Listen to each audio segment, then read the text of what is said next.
Hey guys, Veebat here with another V-Place, taking a look at the BF-109E3. I mentioned this the other day when I was doing a review of the 209V4, and someone asked that I do a review of this airframe. Now, this is a premium Tier 5 German fighter aircraft, but bear in mind that this is going to be lacking compared to its traditional Tier 5 counterpart, the BF-109 Emil that comes off the tech tree, because we are lacking the hub gun, and the 20s are a little bit underwhelming, even with having Hans Weber, the special pilot, in this airframe. 109s are the Germans' answer to the altitude fighter. This is essentially going to be going up against a lot of Mustangs, and it is also going to be seeing like the likes of the I-210, the I-220, the I-250 of the Russian altitude fighter line as well. So you actually get 4 iterations of the BF-109s, and it actually starts at Tier 5 and works its way all the way through Tier 7, culminating with the BF-109G, and then you work your way over to the ME-209 Alpha, which is arguably the next iteration of a BF-109. You'll note that the first thing I did is I actually climbed up to my operating altitude, because as an altitude fighter, my turn performance isn't going to be as good as the mid and low altitude fighters. So rather than engaging those aircraft on their terms and their turf, I decide that I'm going to stay up at higher altitude and only dive down on targets when I see an opportunity, kind of doing that boom and zoom run that we've grown accustomed to from a lot of the heavy fighter playstyle that I usually tend towards. Since we've already taken the one garrison, we're then going to work our way over to the middle, and you'll note that there really isn't any targets at altitude. I was contemplating going after that heavy, but I just wasn't able to catch up. So now I'm diving on another heavy. While he is at lower altitude, he is going to be a target that altitude fighters typically love. Altitude fighters love chasing down heavies, because if they can stick on them, which they can do fairly regularly, stay on them long enough to be able to get the damage out on them, and they can also outmaneuver them. So if you see a heavy fighter, that is going to be your prime choice for going after an aircraft. The next thing is obviously going to be another altitude fighter, because if you ignore an altitude fighter, he is going to be on equal terms with you at altitude, so you're going to want to make sure that you kind of prioritize him. So speaking of which, we're actually seeing the Tier 6 BF-109F, which is being flown by a player down below me, and that's actually the one that I have locked up right now. He is engaging one of our allies, so I decide I'm going to come in here and maybe help him out a little bit. And since he's actively engaging another target and ignoring me, that gave us a prime opportunity to get those 20s on target.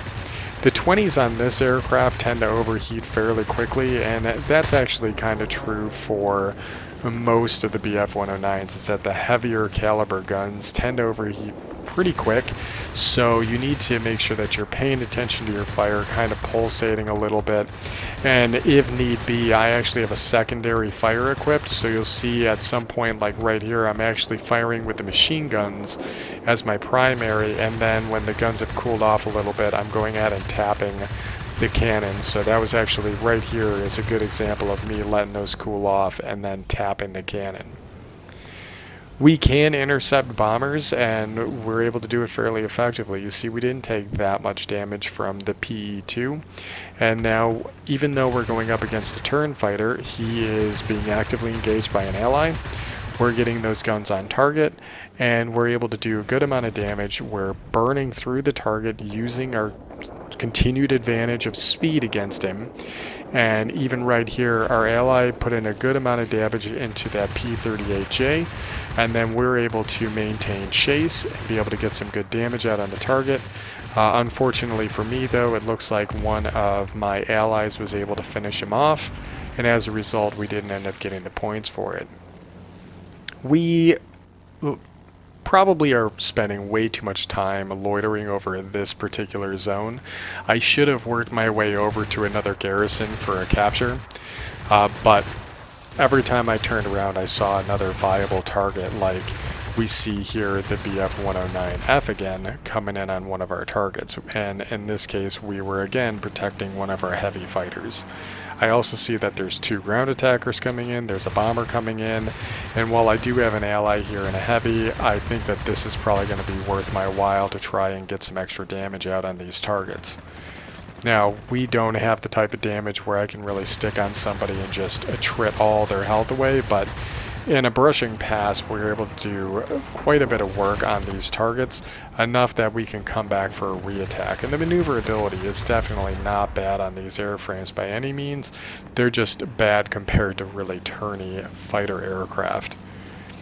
I'm going to go ahead and try and build up some of my altitude here because, again, altitude is going to equal power and capability, and I see the zeros vectored right in on me, and I really don't want to stick around him, so I'll go ahead and do a roll, and I get that speed back up. And good news for me is that my other player ally in the Key 102 was able to take out that zero fairly easily. Now I finally realized that I really should be working my way over towards this other garrison because we were behind on points and we wanted to try and get that advantage. I'm pretty sure that 109F just took a ram from that bow fighter, which was a mistake on his part, allowed us to be able to finish off that target, and now I'm pretty much free and clear to engage the aircraft in this zone. Now, this is a tricky endeavor. We actually have quite a few air defense aircraft. All the anti-aircraft fire is up and ready to go here. We are choosing to dive on this boomerang, but mostly this is because this particular aircraft gets a bonus from diving on targets. So that's mostly due to Hans Weber, our special pilot in this airframe. We're not much of a dogfighter, but we can definitely do it against some of these air defense aircraft. They're just not that maneuverable. It's kind of like they're dialed back a little bit in order to make it a little bit easier for us to be able to counter and flip zones. It's not meant to be the same capability as a full-up player. Getting some good damage out here on the bow fighter, but we also have a little bit of help from that zero right there, and by flipping that zone, that's brought us up to 4 capture zones, and now it is squall lines. So we're a little bit low on health for the first time since we started playing in this match, so I do have to keep my head on a swivel because the next engagement could potentially be my last.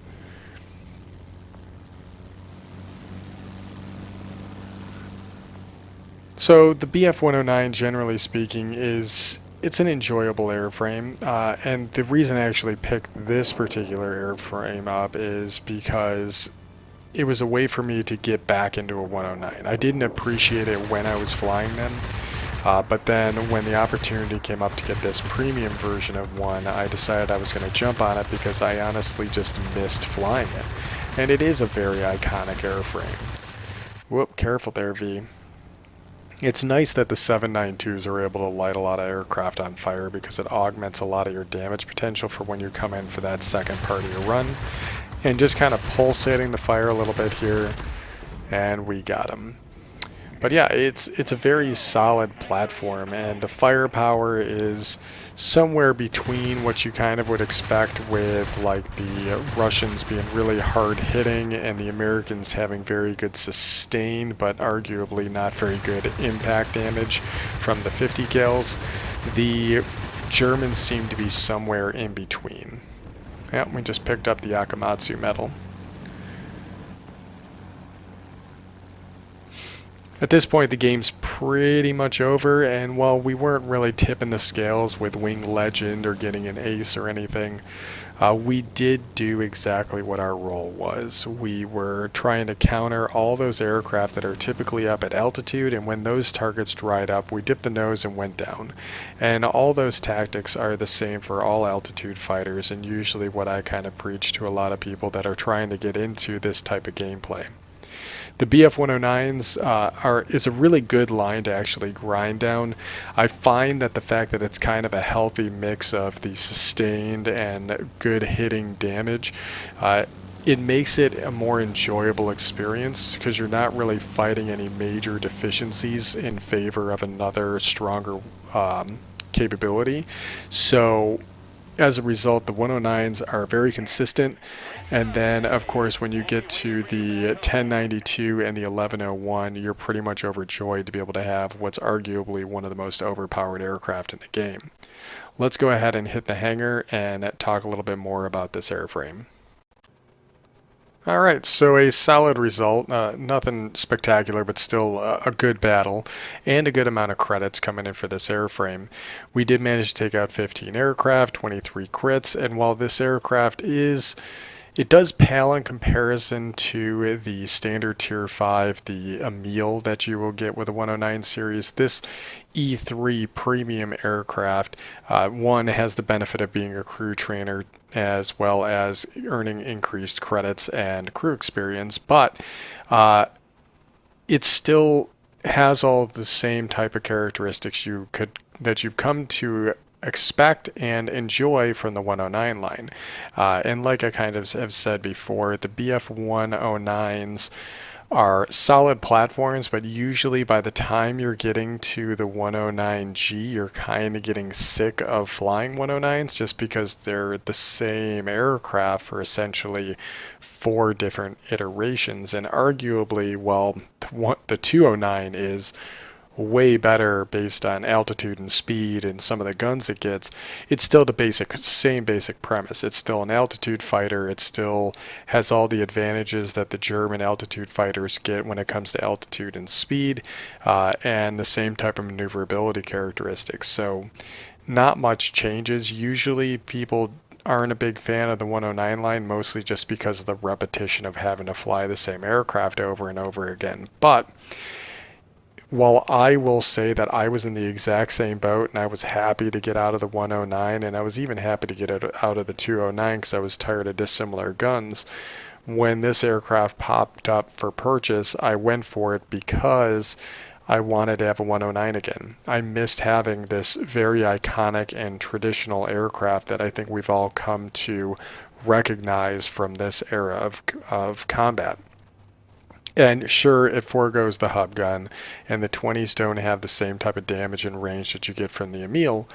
It still does all right. We saw how well it did here. And on top of that, if you are fortunate enough to get Hans Weber from one of these special pilot bundles, you'll see that he actually gets the mastery of this aircraft, which in turn increases the aircraft's speed and damage by 10%.